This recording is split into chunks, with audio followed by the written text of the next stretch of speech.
Firefighter Brown. No lessons. A visit to the fire station in town. It was a special treat.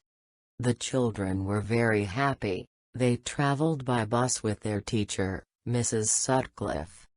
At the fire station they jumped out and followed Mrs. Sutcliffe to the fire engine. They sat in the large cab of the big red fire engine. They climbed ladders. They listened to the siren. The children put their hands over their ears. The siren was very loud. The children looked around the fire station.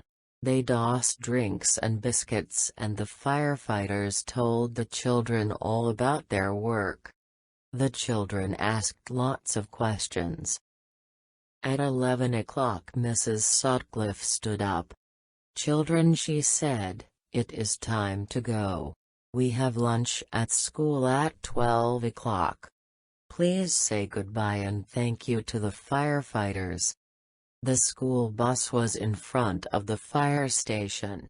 The children walked to the bus and Mrs. Sutcliffe counted them. "Where is Johnny Brown?" asked the teacher. "Please go and look for him.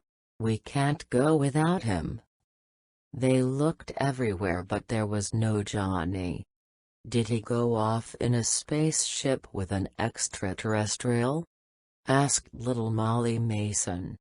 "Did a giant tiger eat him?" asked Katie Hannaford.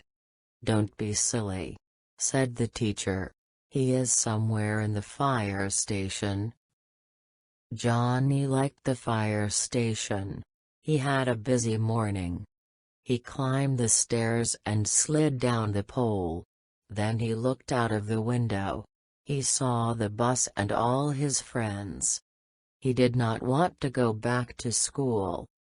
He climbed into the fire engine cab, and hid behind the seat. He did not move. They did not find him. His teacher and the children left. Mrs. Sutcliffe was very angry. They all got on the bus and the bus drove off. Suddenly loud bells rang. Johnny put his hands over his ears. Men ran to the fire engine. They had black uniforms, with yellow helmets on their heads. Other firefighters slid down the pole. "Come on," said the chief officer. "There's a fire in Hovel Street." With flashing lights and screeching tires, the fire engine raced through the streets. The siren was very loud. People, cars, dogs and cats moved out of the way. Johnny moved his head to watch. The chief officer saw him. "So here you are," he said. "Well, we can't stop now. Put this helmet on and sit in the front seat. Put a seat belt on. We can talk later." The fire engine passed the school bus. The children shouted, "Look, there's Johnny Brown." Johnny bent down, but it was too late. The children and the teacher saw him. "Here's Hovel Street, on the left," shouted a firefighter. "Look, there's the fire." The fire engine stopped and the firefighters jumped out. "Stay in the cab, Johnny. It isn't safe. Fires are dangerous," said the chief officer. The flames were at the front of the house. The firefighters grabbed the hoses and poured water onto the fire. Johnny jumped down from the cab. He went behind the fire engine. He wanted to watch. There was a garden behind the house. He ran to the garden and hid. Suddenly Johnny heard something. He listened again. Was it the noise of the hoses and the firefighters? He heard it again. He looked up. He saw a man at the window. Johnny ran back to the engine. He called to the firefighters. "There's a man in the house. He is upstairs. He can't get out." Johnny and the chief officer ran to the garden. "Can you rescue him?" cried Johnny. "Yes," said the chief officer. "The house is too tall. He cannot jump, but we can save him." Firefighters ran to the house with ladders. "Stand out of the way, Johnny," said the chief officer. A firefighter climbed the long ladder. He opened the window and he carried the old man down the ladder.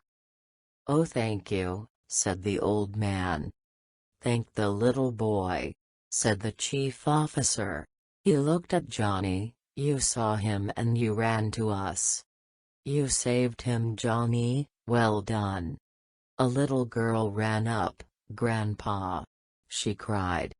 She put her arms round the old man. Her mother was behind her. "What's happening?" cried the mother.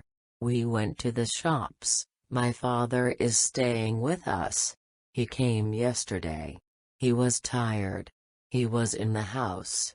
Here he is safe," said Johnny.